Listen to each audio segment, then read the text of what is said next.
Assalamualaikum warahmatullahi wabarakatuh. Bismillahirrahmanirrahim. Alhamdulillahirabbil alamin. Wassalatu wassalamu ala asrofil anbiya'i wal mursalin Sayyidina wa maulana Muhammadin wa ala alihi wa sahbihi ajmain. Rabbi shrah li sadri wa yassir li amri wahlul 'uqdatam min lisani yafqahu qawli, amma ba'd. Apa kabarnya anak-anak Bapak kelas 6? Semoga Bapak jumpai kali ini dalam keadaan sehat walafiat.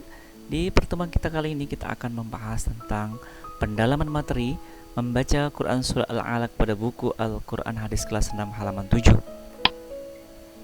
Tujuan pembelajaran kita kali ini diharapkan anak-anak Bapak mampu membaca Al-Quran Surah Al-Alaq, mampu melafalkannya, dan mampu mengidentifikasi hukum bacaan pada Quran Surah Al-Alaq, dan mampu menjelaskan hukum bacaan yang terdapat pada Quran Surah Al-Alaq. Sebelum kita mulai, mari sama-sama kita membaca basmalah terlebih dahulu. Bismillahirrahmanirrahim. Baik, kita mulai ya. A'udzu billahi minasy syaithanir rajim. Bismillahirrahmanirrahim. Kita mulai dari ayat yang pertama. Iqra bismi rabbikal ladzi khalaq. Ayat yang pertama. Ya, sini ada tanda qaf ya, qaf berbaris mati adalah huruf qalqalah. Ciri-ciri qalqalah sugro adalah dia matinya di tengah kata. Jadi ini adalah hukum bacaannya qalqalah sugro. Nah, pada contoh ayat yang pertama ini khalaqa ya. Tadi Bapak barusan baca mati waqaf. Ketika huruf qalqalah waqaf di akhir atau baris mati, maka huruf qalqalah itu hukum bacaannya menjadi qalqalah kubro atau dibaca dengan pantulan tebal. Khalaqa. Ya, kita masuk ayat yang kedua. Khalaqal insana min 'alaq. Ya. Di sini kita identifikasi al-insan, alif lam qamariyah, ciri-cirinya lamnya dibaca. Kemudian di sini insana normatif bertemu sa adalah huruf ifa ya, dibaca samar-samar. Kemudian min 'alaq normatif bertemu ain adalah huruf izhar khalqi, jadi hukum bacaannya adalah izhar khalqi, dibaca jelas. 'Alaq sama dengan khalaq, yaitu qalqalah kubro.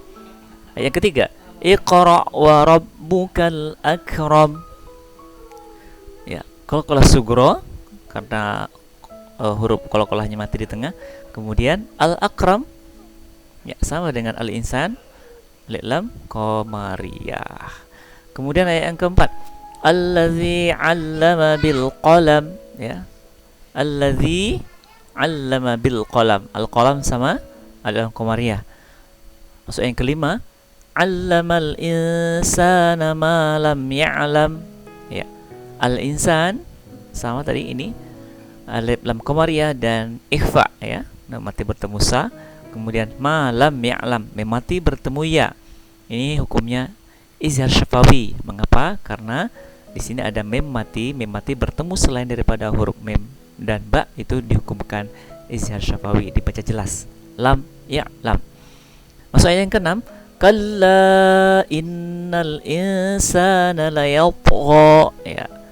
Inna gunnah ya, dengung dua harakat.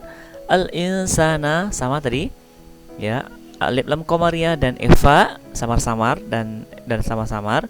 Kemudian layatgha qalqalah sugro. Mengapa?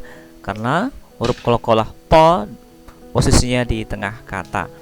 Kita masuk ayat yang ke-7, ar-ra'ahu istaghna. Di sini ada don mati bertemu ro. Ro adalah huruf idgham bila gunnah. Jadi hukum bacaannya adalah idgham bila gunnah. Bagaimana cara membacanya? Don mati masuk kepada huruf ro. Jadi memasukkan kepada huruf yang di depannya, yaitu huruf idgham bila gunnah. Memasukkan dengan tidak berdengung cara bacanya. Kita masuk ayat yang ke-8. Inna ila rabbikar ruj'a. Inna gunnah dua harakat. Ar-ruj'a di sini alif lamnya tidak dibaca, itu adalah ciri-ciri alif lam syamsiah. Kita masuk ayat 9. Ara'aital ladzi yanha. Mati bertemu ha apa? Izhar khalqi. Ya, ha adalah huruf izhar khalqi. Cara bacanya jelas dan terang. Yanha. Kita masuk ayat yang ke-10. Abdan idza shalla. Ini sama izhar khalqi juga. Alif adalah huruf izhar khalqi atau hamzah ya, sama jelas dan terang. Ayat yang ke-11. Ara'aita in kana 'alal huda. Nah, di sini kaf adalah huruf ikhfa. Cara membacanya sama-sama. In ka 'alal huda. Ini alif lam qamariyah dibaca jelas ya. 'Alal huda. Kita masuk ayat yang ke-12. Au amara bit taqwa. Ini ada dua hukum bacaannya, yaitu alif lam syamsiyah karena alif lamnya tidak dibaca. Yang kedua adalah qalqalah sugro. Ini ya, qaf. Kemudian ayat yang ke-13. Ara'aita in kadzdzaba wa tawalla. Ya, ikhfa di sini. Ya, kaf adalah huruf ikhfa.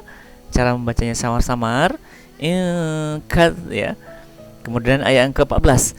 Alam ya'lam bi annallaha yara. Ini memati bertemu ya. Apa tadi? Sama ini izhar syafawi dibaca jelas dan terang. Kemudian memati bertemu ba dibaca dengung. Apa? Mengapa? Karena di sini hukum bacanya ikhfa syafawi. Ba adalah huruf ikhfa syafawi. Memati bertemu dengan huruf ba dibaca dengung ya. Ya lam bi anna, ini anna gunnah ya. Kita masuk ayat yang ke-15. Kalla la illam yantahi lanasfa'am bin nasiyah. Ayat yang ke-15. Kalla la illam, normatif bertemu lam ya, idgham bila guna ya, memasukkan dengan tidak berdengung ya. Lam adalah huruf idgham bila guna. Yam ya, memati bertemu ya, jelas dan terang. Izhar syafawi. Yantahi ikhfa, tak adalah huruf ikhfa. Cara membacanya dengan samar-samar. Yang lanasfa'am bin nasiyah. Di sini dihukumkan iklab karena tanwin an bertemu dengan huruf ba. Ya, tanwin an berubah bunyinya menjadi mim. Ya, ba adalah huruf iklab. An-nasiyah, an-nasiyah adalah alif lam syamsiyah. Alif lamnya tidak dibaca. Kemudian kita masuk ayat yang ke-16. Nasiyatin kadzibatin khati'ah. Nah, tanwin ini bertemu kaf ya, kaf adalah huruf ikhfa, samar-samar cara bacanya. Kemudian tanwin bertemu kha, izhar khalqi. Kha adalah huruf izhar khalqi. Cara bacanya jelas dan terang. Kadzibatin khati'ah ya. Ayat yang ke-17. Falyad'u nadiyah. Yad'u kalau kelas sugro di tengah ya. Kemudian sanad'u zabaniyah ayat yang ke-18. Sanad'u sama kalau kelas sugro, az-zabaniyah alif lam syamsiyah. Kalla la tuti'hu wasjud waqtarib. Ya, la tuti'hu wasjud sini. Wasjud qalqalah sugro dan waqtarib. Di sini ada dua, qalqalah sugro dan qalqalah kubro. Ba di akhir karena waqaf matinya disebut qalqalah kubro. Oke, demikianlah pembelajaran kita kali ini, mengidentifikasi hukum bacaan pada Al-Quran Surah Al-Alaq. Dan semoga bermanfaat buat anak bapak semuanya. Dan sama-sama kita tutup pertemuan kita dengan membaca hamdalah. Alhamdulillahirabbil alamin. Assalamualaikum warahmatullahi wabarakatuh.